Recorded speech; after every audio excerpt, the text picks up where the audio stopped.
Hey everyone, Rob here from Rob Smash Entertainment. So today I'm going to break down the differences between last year's Underdog Fantasy Best Ball golf settings and what's new for this season. Before I dive into that, if you like my content, please like, subscribe, leave some comments on your thoughts, maybe your strategies, as I try to build this content up a little bit. But I'm going to dive into the point of today's video, and to me it's really important to go over, especially if you did last year's best ball. There's some changes you might not have realized. So to begin, the biggest change, which is the one I actually don't really like, is that they changed the rosters from 10 to 12. So last year you would have to draft 10 players, and and 6 of your top 10 each week. Those points would count towards your total. The reason why I liked it that way is you really had to strategize on who to draft, because you couldn't just draft all, stud golfers, because a lot of them don't play a majority of the tournaments. So because of that, I really, you had to focus on the mid-end guys, the lower-end guys that people don't really know as much, and really hit on those ones that you think are just going to have a great year.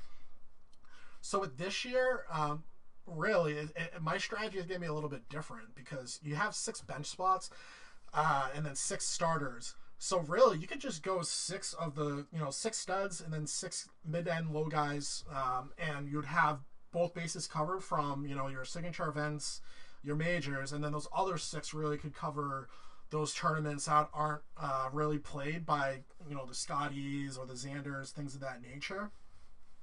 The other thing I think is really important to focus on is they did change the scoring this year. So obviously, yeah, you can see here that the scores for pars, eagles, birdies, bogeys, all that stuff went down.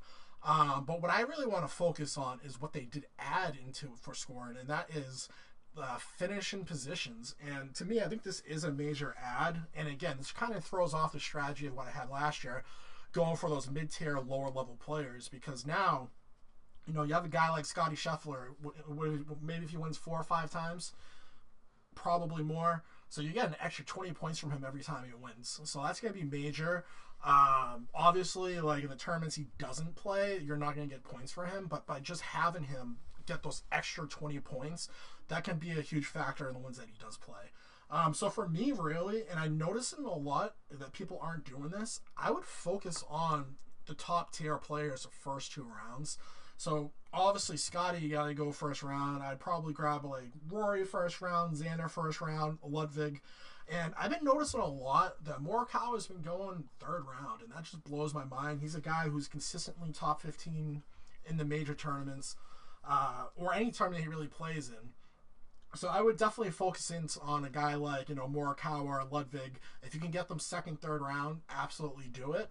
And then maybe that's when like the 3rd or 4th or 5th rounds is when you start taking some of the players who are probably going to play in all the tournaments that the big stars don't play, that have a chance to finish in the top 5. So that's going to be my strategy for that. So that's when I would probably focus on guys like, Harry Hall, Mav McNally, Sam Stevens.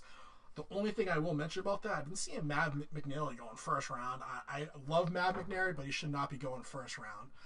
So that's really going to be what my focus is for those rounds, really, is just trying to focus on the guys in the mid tier from there. And then really my roster construct is, I think I'm going to do what I aim for the most part, is 6 golfers who are eligible for all majors in all signature events, and then maybe 6 golfers who are not necessarily eligible for signature events, but they're going to play in those tournaments to try to get elevated so that they can earn to go into the signature events. So that's going to how I'm going to construct it. I'm probably going to go for that 6-6 workflow.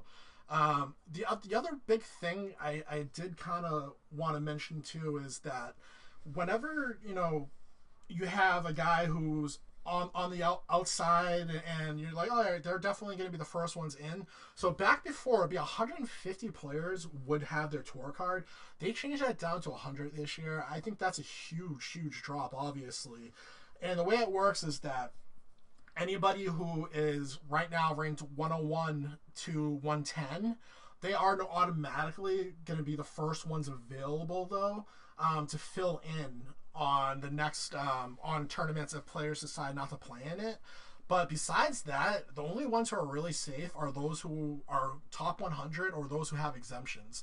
And then I would say those 101 to 110s. Anything after that, it's really going to be a guessing game. Who is rated where, how they're going to get up there. But that's what I'm going to really cover more on my next video. I'm going to go over some of my favorite plays from the mid-end, definitely to some of my sleeper plays who I think might be this year's Harry Hall, might be this year's Sam Stevens, you know, those guys that you might want to grab late, and they can definitely help put you over the edge. But that's really all I had today. I just wanted to quickly go over the changes. Again, huge changes. Definitely changes the way I'm going to strategize this year. I'm still going to try different few strategies. I'm not going to just stick to my 6-6 studs and lower end player strategy. I might do maybe 5 studs, 7 lower end, you know, all the way around too. Like it really depends. But it's definitely going to be an interesting year. I think that it's going to be easier for a casual to really win this year just because there's so many roster spots.